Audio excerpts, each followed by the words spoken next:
We are live. All right, what up, everyone? Welcome back to the KML Interview. I'm very honored and excited to have Roman Kimball on with us today. Roman, tell us a little background information on yourself and a little bit about your YouTube channel. Yeah, so what's up, guys? I'm Roman Kimball. I'm a sophomore pitcher at the University of South Carolina. I also have my own YouTube channel. Been growing it for about 2 years now, I believe. Kind of just bringing the college content and, just everyday content of a Division I athlete to the table for viewers to kind of see what happens behind the scenes and see what my everyday life is like. And yeah, that's pretty much it. Just underwent Tommy John surgery a couple weeks ago, so it's kind of a new chapter in my life and moving forward in my career. So super excited to, I guess, take that journey and see what happens with it. Yeah. One thing I'm gonna really talk about, and I want to dig into your thoughts, is gonna be the mental side of the game, especially with your injury. But before we talk about that, talk to me a little bit about your high school career, how the recruiting process went. I obviously know how it went from the videos, but how was your mindset in high school? What was your routines like, and how did you like going to school out of state in P27?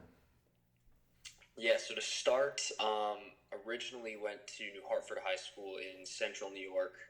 Went there from kindergarten to 11th grade, so was there pretty much my entire high school life and career. So upstate New York, most people don't really know what baseball's like up there. It's not really anything super special. Mm-hmm. Me and one of my best friends from back home, Avery Cook, at the time were the only two guys who were committed to play Division I baseball in that area. So it's a very small selection of kids. Didn't really get many college scouts at games. Didn't really have any pro scouts at games either. But transitioning into travel ball when I got to about I want to say it was 10th grade was when I really kind of stepped into the travel ball realm and really got in front of college coaches. So 10th grade, I remember my whole entire recruiting process very vividly because it happened so quick. Yeah. So I remember I was in 10th grade. It was the fall of 10th grade, and I had just turned 15. And I had it was the fall of my sophomore year of high school.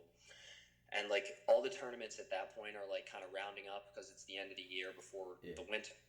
So I remember it was a couple tournaments I think towards the end of the season, and we had flown to Fort Myers for a WWBA. Underclass, yeah. Yeah, underclass. And so this was my first or second tournament with the Lumberjacks, which is who I eventually played for throughout my high school career. Mm-hmm. And I remember I pitched against the Orlando Scorpions, who at that time were I think they were a top 20 team in the country. And at this point, I was a nobody. Nobody really knew who I was. And so I came out and pitched against those guys. And at this point, I was I had to be 5'5". I was probably 100 and freaking 20, 30 pounds. So I was this little small kid, was a little twig, came out and threw against those guys and threw a 6-inning, I threw 6 innings against them, gave up, I think 2 hits, had a perfect game through 5 1/3. Mm-hmm. Then that was when I really started getting the attention from the scouts because when you play those big time teams, that's when all the scouts are going to be around, especially at that age too, because most of the kids in the fall of sophomore year aren't committed. Yeah. So most of the scouts are out and being who can we put on our radar for the spring? So at that point, after that game, I had a call with, I believe, Virginia Tech, and then I was already kind of talking a little bit to Boston College before, but nothing crazy until after that game. Yeah. And I also was talking to Notre Dame. So it was those 3 schools, and then I think we might have had another tournament, I don't remember, but after that I visited Boston College a couple weekends later. And then the weekend after that visited Notre Dame, and then the weekend after that visited Virginia Tech. So I hit all 3 schools in a span of 3 weekends, which is pretty crazy. definitely like because we drove everywhere too, so it was a lot of travel. Yeah. Especially upstate New York. Yeah, it was nuts, man. And like I remember, so like when I went to Notre Dame, like I was like, this is like the place to be for sure. Like this is where I could see myself playing here. Like this is where I want to be. So like I already kind of knew that that was where I wanted to end up. Like when I was talking to all these coaches, Yeah. And like I think a couple weeks had gone by. Like I went to, when I visited all those schools, like I went up for camps too. So I was throwing like at all of these schools. Yeah. Oh, okay. So you visited them twice. No. So I visited each school, and then like that weekend that I visited, they had like a prospect. So I threw like at that camp or whatever that weekend. All right. Yeah. So like after I went to the camp at Notre Dame, like the week after they gave me an offer, and then I think like best feeling ever, huh? Virginia Tech too. So like that was a whole there was a lot more that I'm missing like about why I didn't choose the other schools, but like that's a whole different realm of stuff that we probably don't have time to get into. But like Notre Dame was just like felt the best, like could see myself playing there, good education, like everything that I was looking for in a school.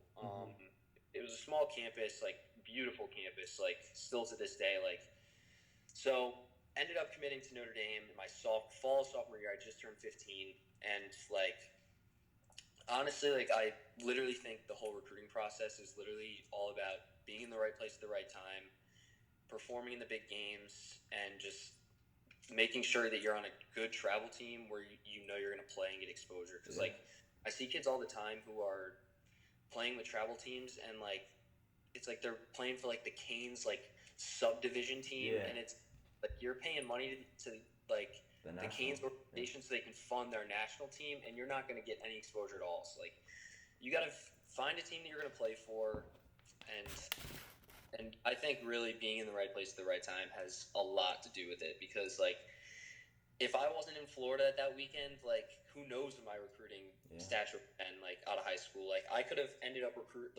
committing somewhere in like who knows, like my junior year of high school if I hadn't that one tournament in Florida. So it's crazy. Like I really think that being in the right place at the right time has a lot to do with it, and it's really just a lot of luck in my opinion. So transferring down to Carolina my senior year. At this point, like I had gone to my junior season, or heading into my junior year that season, I had pitched the best I've ever thrown in my entire life. I remember, I think that summer I threw 35 innings in perfect game tournaments, didn't give up a single earned run. Yeah. Jesus. Really beat Team Elite, threw a 7-inning shutout against them, they were the number one team at that time. Elite squad? Team Elite. Oh, Team Elite. All right. They had Brady House. God, who else? Montgomery. They had a couple other first rounders too. But they were loaded, and that was the game that really put me on the map for pro ball, I guess you could say, out of high school. So transferred down to P27 for my senior year down here in Carolina. And then a lot of that had to do with COVID, just because of everything that went on with that. But I loved P27. It was a really cool experience. Just basically having baseball all day, all the time. So I definitely recommend that to people. But I mean, it was different being away from home, because I had to learn everything on my own. Basically, I was in college in my senior year of high school, and I'm already young for my grades. So I was basically going away at 16 years old. So it was a really cool experience. But I definitely think that it shaped me to be ready for college. But yeah, so that was a really cool experience, and I definitely recommend if you're serious about baseball and want to get that extra step before going to college or before going to play pro ball, I definitely recommend going to P27. Yeah. Or a school similar to it, but.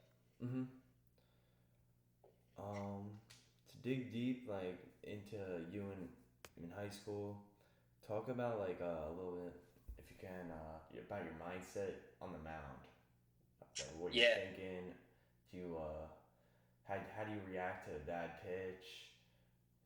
Yeah. Yeah. So at that time in high school, like I guess like when I was still like playing New York, like I really didn't like think too much of anything, just because like I was always like, I guess the talent was, I was more gifted than the other kids. I would say, Yeah. like, just because the talent in upstate New York isn't the greatest, but like when I started to go play tournaments in the summer, like that was when you would see kids who were like just as good, if not better than you. So like when I started like pitching like against like those type of kids, like it was like I would throw like against a good team and like I'd do really well, and then like that just keep building the confidence, and then like once I reached that point where like I was heading into my senior season, like after my junior summer, like I was like at that point where like I had just beaten everybody, and I was just like, this is like so much fun. Like, and the mental part of the game is like once you get to a certain point, like you're just like at that mindset where you're just like, I'm like not losing today. Like I'm gonna go out there and I'm gonna like just destroy these kids. Like that's what my mindset was. Like in high school, like at that time, just because like I had thrown so much and literally beaten everybody Yeah. who like I threw against, like your confidence is at an all-time high, and like it's crazy, bro, because once you get to like when I went to P27 and then like got to college last year, like it's such a roller coaster because like everybody is like just as good if not better than you.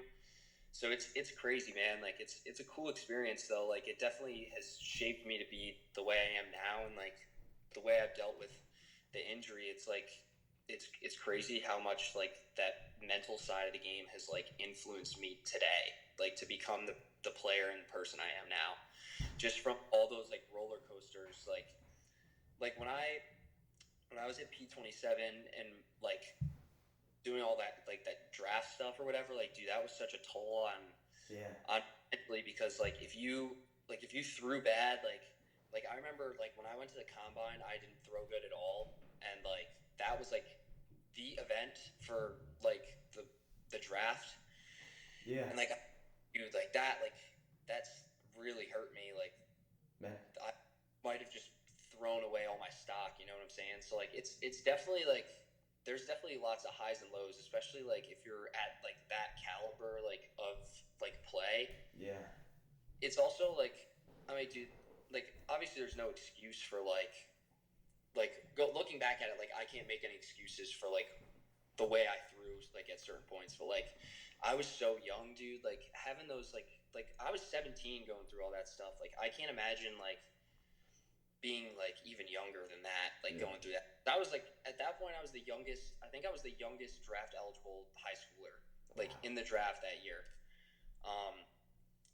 So like going through that, dude, it was crazy being so young. But now, like looking back at it now, like being my age now, like I wish I went through it when I was like 19, because like dude, but the other thing is though, is like I've also gone through so much in the past 2 years that I wouldn't be the same player I was now if I was 19 back then. So like I think everything happens for a reason. So like I'm so glad that everything worked out, and like the whole transfer process, like being at Notre Dame last year was awesome. Like I loved it there, and like I learned so much from Coach Jared and all the coaches there, and like I had a great time. We went to Omaha, like we were so close to winning the whole thing, which is crazy, but like that was just such a cool experience to have. And like now coming here, like I've gotten so much better as a player here than what I did at Notre Dame, in my opinion. So like being here, like this is the best I've ever thrown. Like the fall I had was the best I've ever thrown. Like I think that I was in a good spot to throw a lot this year, before I got hurt, obviously. But like I just fixed a couple things when I got here, started throwing a new pitch, and you know, everything just clicked. So it's crazy, but I feel like the more experience you get, the more, I guess, mental toughness you're gonna have. I like, and especially now, like if I had gotten hurt when I was 17, like and going through all that, like I don't even know what I would have done. Like it would have been nuts, because like having like the mental toughness to just be like, hey, like obviously this sucks, but like you're gonna get through it. Like it's not like the end of the world that you got hurt now. Like it's better that I got hurt now instead of next year, because next year is my draft year. So yeah, it's, you just got to accept it and move on and just say screw it. Like let's get like 1% better each day and work towards that goal of getting back now and throwing. So I definitely think that experience and going through lots of different things like as a player has shaped my mental toughness today. But yeah. Going on with like your high school and college, how do you think your routines have changed? Like, what was your routine like? Lifting, eating, throwing in high school compared to like what program do they have you on now at USC when you were throwing? Yeah, so high school, like honestly, like all the way through, like I've pretty much kept the same warm up routine for the last, I don't know, I think 4 years. It's just like my body's gotten so used to it. Like that's just what makes me feel good when I throw. So like if it's not broken, don't fix it is the saying I like to use. So yeah. I've stuck with that for the last 4 years. I've added in or actually I haven't really subtracted much. Like it's normally just a lot of adding stuff. Like maybe I see somebody doing like a certain stretch or something and I try it out and I'm like, hey, this makes me feel good, so I'll throw it in there, whatever. But like throwing wise, like I feel like the biggest difference between high school and college has got to be just like the workload. Like college, you're pretty much throwing every day. Like high school, like if I threw, like I could be like, hey, like my arm doesn't feel the greatest, so I'm gonna take like a day or two off. Mm-hmm. It wasn't the end of the world because like what, like especially being like the guy in high school. What are they gonna tell you? No. Yeah, the coaches aren't gonna be like, hey, like you need to throw today, like. So like you're throwing like I'd throw like in a midweek game last year, like I'd throw like 4 innings and I'd be throwing the next day because I needed to be ready for the weekend. Yeah. So like I'd say that's the biggest difference in throwing is just the workload in college. Like I feel like most freshmen like kind of have that problem regardless. Like there are kids on our team this year who are freshmen and they're like, hey, my arm's hurting. And they had to like really grind to like get to the point where they could throw every day just physically. So I mean that's the biggest difference from throwing from a throwing standpoint. Lifting wise, like I mean it really just depends on like your strength coach, I guess. Like yeah. I mean high school honestly, like during COVID, like that was like I was doing all like just body weight workouts. Siri was chiming in there. So I was just doing a lot of body weight workouts at home during COVID. And then like once the gym started opening up, I started making my own workouts when everything started opening back up, I think for like a couple months before I went to school. But like honestly, like I credit a lot to like during that time, I credit a lot to like what I learned during that time to become the player that I was like after COVID. Mm-hmm. To Bauer, because like his YouTube videos like during the season and like just kind of what his workout style was and like the way he trained like was like such an eye opener for me because like he's one of the best and like learning from him and just like kind of seeing what he does and like kind of putting my body through the same like things. Workload.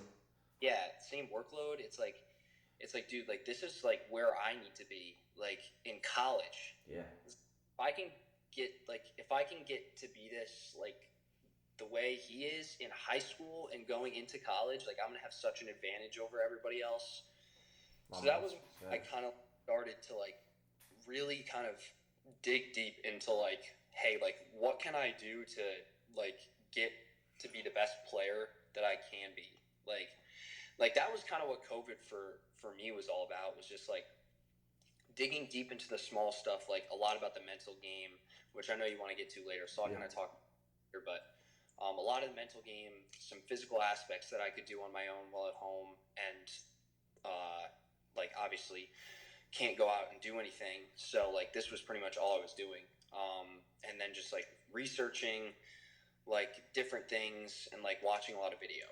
So those were kind of the big things I was doing during COVID. But yeah, so after I went to school at P27, my workouts got a lot more like involved. We were doing a lot more stuff.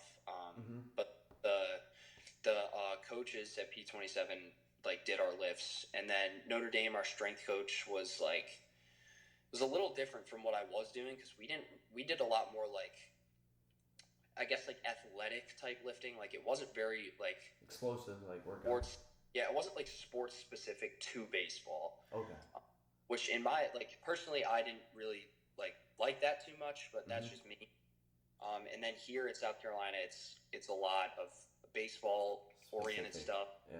And like just trying to get strong, like because it like SEC, like you can't be like a little messing around, a little twig, yeah. So that was kind of like Notre Dame. That was the biggest difference from Notre Dame and here was definitely the strength and conditioning portion. Because like when I was at Notre Dame, I really didn't like get too much stronger. Like last year, I was probably hovering around like 173, and now I'm like 185 here. Yeah, you're looking big, dude. Yeah, I've gotten a lot bigger from what I was about a year ago. But I mean the surgery, I lost about like 5 or 6 pounds. So I just like, but that'll be easy to gain back. It's like, dude, when like the other thing is though is like when you're not doing anything, like it's so hard to eat. So like last year, like the lifts like weren't anything like super crazy. Yeah. So like I like wasn't like eating as much just because like my body wasn't as tired from like, yeah, I guess a bunch of stuff. Whereas like here, like the lifts are much harder. Tense. Like you're using everything in your body to get through these lifts, and like it's a lot. Like I'm drinking a lot more protein shakes. Like I'm eating more food. So like that's what equates to like the weight gain. But yeah, I mean that's pretty much like I guess the transition from like high school to college for like throwing and weightlifting and like the mental preparation. Definitely. Let me ask a couple questions for like the fans. We'll start off with 3 things that have been most influential to gain your velo. God. Only 3 though. I'd say long toss for sure. I'm like mechanics is another one. I feel like mechanics have a lot to do with velo. Number 3,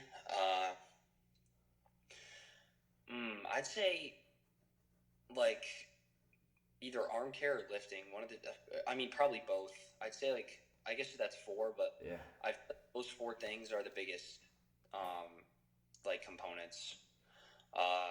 Like arm care is so important because like you want to regenerate your arm like consistently on a consistent basis, and like you also want to strengthen it too.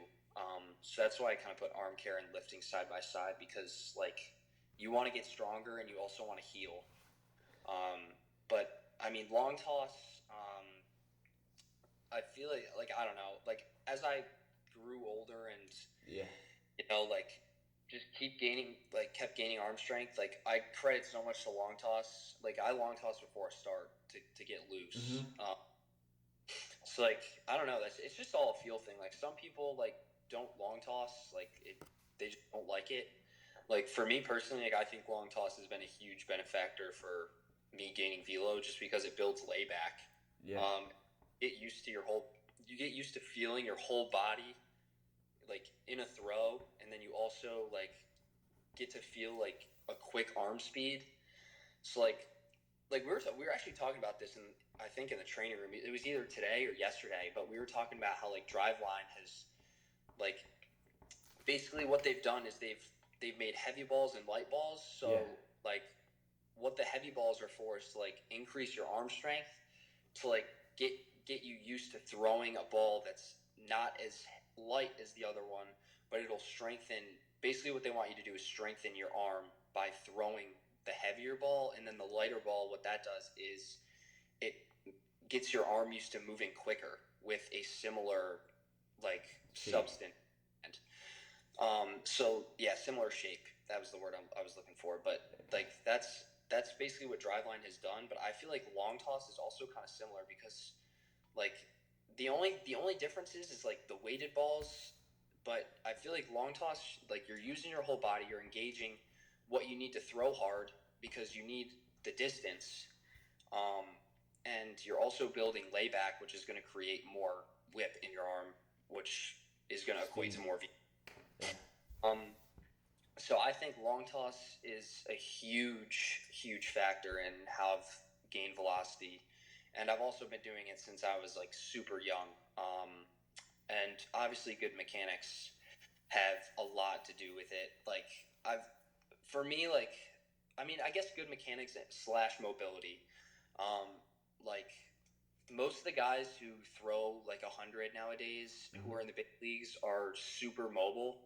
They're really good movers mechanically, and like their mechanics are just flawless. Like most of the guys like DeGrom and Garrett Cole are extremely good movers, and that's why they have the ability to create such a high like energetic release, which equates to velocity. So I think like watching a lot of film on those guys and just seeing the way that they move and seeing how flexible they are is super beneficial to kids who are looking to gain velo. Dude, there's so many programs out there to try and like help kids generate more velocity, but like the question is, it's all just like lifting and like, oh, like do this before you throw and like wait. Oh, I lost you there for a second. Hello?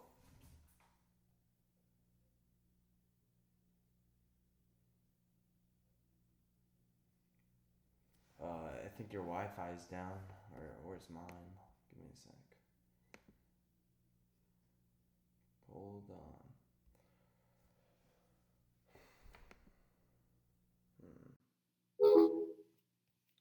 Call back. Yeah, we lost there for a second. I don't know what happened. Did you get that or no? Say that again? Did you get the end of that or no?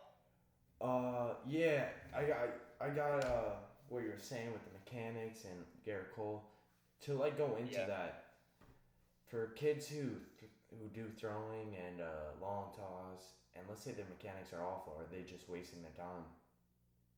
I mean, like, I wouldn't say they're wasting time because, like, in the end, like, even if your mechanics aren't like exactly where they need to be, like, you're still building arm strength. It's just at that point, like, you just got to be careful because, like, if your mechanics are really off to a certain like extent, then you're just going to put yourself at risk for injury, which is what happened to a lot of guys on my team this year. Like I think over half of the kids on our pitching staff have had Tommy John. Jesus. And like, yeah, it's crazy. It's definitely up there in numbers, but like all those guys, like the reason they had TJ was because their mechanics just like put them in a bad spot to get hurt.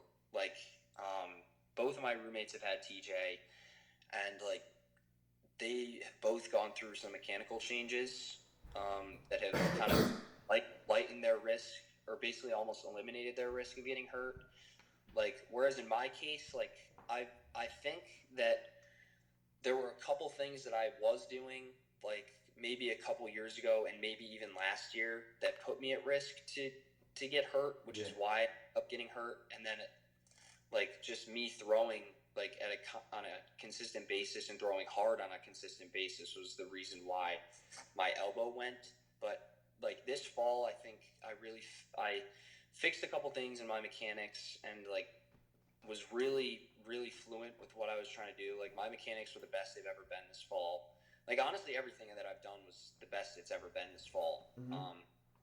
So like I really can't say like I really don't know why like I ended up tearing my UCL, but I really think that it does equate to something that I've been doing like over the past couple years. Now, does that scare you not knowing exactly what it was? No, it doesn't really scare me just because I kind of know like I kind of knew that it was gonna happen at some point. Like I said, like I've like just accepted the fact that like it's happened, and now like I'm just gonna rehab and come back in whatever, like a year and a couple months. But I just really think that it was just like an unlucky and unfortunate scenario that like because I just threw one pitch and it happened to Change up, go. right? Threw a changeup, it happened to go, and like now here we are. But like it doesn't really scare me. Like getting back into throwing, like obviously like the biggest thing for me is I just want to take my time and really follow the rehab programs like a T. Just because like Dr. Meister is one of the best surgeons there is in the U.S. For UCL injuries. So the program he made is very, very good, and I just want to follow it to a T. So I'm just going to take my time coming back. But like other than that, like I don't really have like I'm not really like concerned about like the future and like hurting it again. Yeah. Like I'm very like very confident in the surgery and the rehab process. So I'm excited to get back to throwing, dude. It's only been 3 weeks, but You're eager. Yeah. Hopefully these five months go by pretty quick, so I can get back to throwing. Now with throwing, get a little deep into arm care, how you do it before you throw and after, like, and how beneficial it is for you. Yeah, so before I throw, I'll basically kind of take you through my whole routine. So Yeah, perfect. do roll out my feet, like with like a lacrosse ball, baseball, whatever. Mm-hmm. After that, I foam roll pretty much my entire body. After that, it's like a lot of static stretching, loosen up the hamstrings, the calves, the quads, and obviously a lot of hip work. Hip mobility. Yeah. After that, I do like a little active stretch, so like a little jog, like I don't know, like some Frankenstein's, like just getting the body going a little bit. Blood flowing. Yeah, and then after that is when I like get into my arm stuff. So I do bands, and then I do like some static stretching for my arms. Get some like rotator cuff movements in. I took the wall one from you. Oh yeah, and that one's these ones against the wall. That's all post throw, but before just the static stretching, and then after I get the static stretching in, I'll do my shoulder tube for however long I need until the shoulder feels loose. Then I'll do some reverse throws. Normally I do I think 6 to 8 of like green, and then 6 to 8 black. That was something that I recently added this year too, because our coach is pretty good with the driveline stuff, so he showed me the correct way to do the reverse throws to where I wouldn't get hurt. And then after that, I'll do like my warm up routine. So I'll get throwing, extend it out to long toss. Pretty much, I honestly pretty much go as far as I can before games. Like, if not, maybe just a little less than normal. How many, 100% throws do you do when you hit that? So I normally, when I get out there, I'll normally throw three or four. 95% arm? No, yeah, I'd say probably about 95%. From where I normally was. From where I normally would be, on a full long toss. If I was really trying to gain arm strength that day, or just kind of go full out pull down, I'd be about 90 to 95% of that distance. Okay. And then after that, move in. On the way in, I really don't. I kind of just lob it back. Some people I'm just trying to keep the arm loose.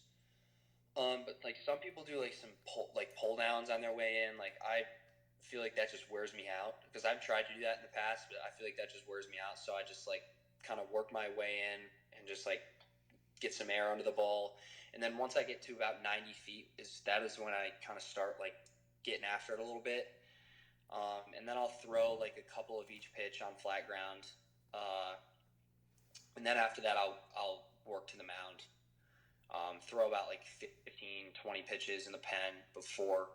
And then normally I like to be done like 5 minutes before I'm supposed to like go out there, just so I can have a little time to rest and like get some water or whatever. So then after the game, God, I have a whole post throw is much like a lot more than what like pre-throw was like arm wise. So I'll do internal, external rotation with the bands, both at my hip and overhead like this. Oh shit! I didn't expect you to move it like that. Yeah, I got almost full range of motion. That's pretty cool. Yeah, we're getting there. I get it moved tomorrow a little bit too, so I'm excited about that. That's awesome. But yeah, so after that, I do some band pull aparts. Just pretty much this way, and then this way. 2 sets of 10 for each. And then I think after that I do the stuff on the wall, like the wall angles. Yeah, and these, I forget what these are called, but I do these, and then I also do these. It's like shoulder presses against it with, right? Yeah, I'm basically like I'm trying to keep like my elbow on the wall, or I honestly have my face up against the wall, so I'm just like working on scap retraction, I guess. Mm-hmm. And then I'll go up and then out once I get to the top. And then I do palms facing out too, which really burns the shoulders. To get into those real quick, why are those more beneficial after than before? For me, like I get a burn out of those, so I feel like I'm trying to like I guess reset my scap. Okay. Because like throwing, like I'm like pinching so much that like I want to retract that and like really work on keeping my scap like far apart. Okay. Because like when you're like at this position in your release and your arms back, like your scap is pinched together, and like you're doing that about 100 times. So like that's a lot of scap like pressure. So you're basically trying to relieve that. And then like you're also like, I guess you're kind of resetting it basically. But like I like it after because it resets your scap, which is like, I mean, that's basically what you're trying to do is reset your body for the next day. Yeah. After that, I do the arm circles on the wall, these ones, which I think you mentioned earlier. Yeah, those. After that, I'm trying to think. I haven't done my poster routine in like a month and a half. So, I think after that I do some trampoline stuff with the driveline ball. Yeah, I do like these where I drop it and then catch it like this with my arm straight. And I also do like some. I normally do these with the driveline ball. Like I'll pop it up and catch it, and then I also do like some layback drills with it before one ball. So I'll just hold it and then let my arm hang, just to work on layback. And then I also do like shakes with it. Like so, I'll go like out. Yeah, I'll do these two. Like I'll drop it and then catch it. God. I'm trying to think. I do these with a band. I forget what they're called, but no monies we call them. So basically, I'll put a band like around my hands and then like just pull it and then keep my elbow and shoulders on my body, which works on rotator cuff. I'm trying to think what else. I have a question that probably goes into this. I actually have 2 more questions, but for like a guy who wants to throw 70 pitches, right, during a game, 80 pitches plus, me and you personally have talked about this, but I want more people to know. How do you have the stamina and endurance to throw that many pitches, 80 pitches during the game, 50 pitches before the game, and then be able to throw the next day? Like, are you asking? So basically, are you asking like how do you recover so quick? How do you recover? Yeah, recover so quick, but how do you get the stamina and the endurance to throw 80 pitches a game with your arm not feeling like garbage? Yes, stamina and endurance come from like lifting and cardio and stuff like that. So I credit a lot of that stuff to like our strength trainers, and then like arm care too. Like just like keeping up with arm care is so important. Like last year there were guys on our team who would not do post throw, which is pretty crazy. But like everybody here pretty much does post throw. Also a lot of our guys have had surgery too. But like you just also have to take advantage of like the recovery that you have available. Like so basically like getting into the rest of like my arm care routine, like after I do like all my active recovery stuff, like I'm getting like cupped. I'm getting like probably in an ice bath, or like we do these things here called contrast baths. So basically we do 2 minutes in the hot tub and then a minute in the cold tub for like about 15, 16 minutes, which basically kind of like freezes, gets the blood going, like stimulates like I guess a recovery process. We have cupping. We have the Mark Pro, which is something I use after I throw like live or like during a game. So I like to use that stuff. We have scraping available too. We have dry needling, which is another thing that I started doing, which is awesome. But yeah, like those are the things that like are gonna get you like recovered for the next day. So like just taking advantage of what's available to you is very important.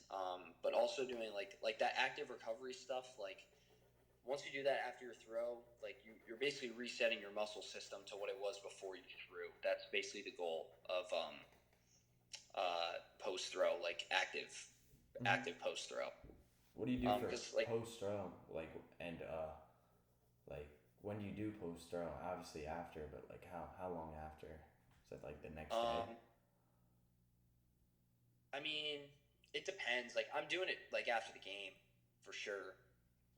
What does that look like? Like how many throws? Like what after? Like post throw after? Yeah. What is post throw like? Is it like 20 throws just letting me? Oh no! Like after the game, like I'm not throwing. Like once I come out, I'm not throwing. I'm like doing I'm just doing like recovery. So that's like basically your post throw routine, which is like all that. Okay. Yeah, and then like all that recovery stuff that I just talked about, like the contrast baths, and then like cupping, needling, Compex machine. Mm-hmm. We have Normatec too. We've got pretty much everything. So it's nice to have those like things available, and they definitely make a difference for sure. Jesus, I didn't even know time's going by so fast. Let me end it on one more note. For all the kids watching, all the Roman Kimball fans, all the SEC fans, all the USC fans, what's your advice to them? Kids who want to play baseball at the next level. If you got anything for them. Yeah. The biggest thing for me, like my parents were always just like, just stick to your dreams, like always shoot. Like never let anybody tell you different. Like just set a high goal for yourself. That's the best advice that I can give. Like if you fall short, then like you shot big, but I feel like for me, like I've never seen another person like put in the hard work and fail. So like putting in that hard work and like really putting in the hard work and not just saying you put the hard work in are two different things. like setting a goal for yourself and working hard to achieve that goal, you're gonna achieve it. So like just I'd say keep working hard, and I feel like if you work hard enough and surround yourself with the right people, then anything's possible. That's awesome. Uh, I want to thank you for coming on, spending your time. I've been a big fan for pretty much 2 years, watching you from the PBR Super 60, showing your bag and everything you got. Crazy. Yeah. Wild. And I just want to say like how generous and sincere and giving you are as a human. It's bigger than baseball, and it means a lot. I'm gonna add your YouTube channel in the Awesome. in the what's it called in the title.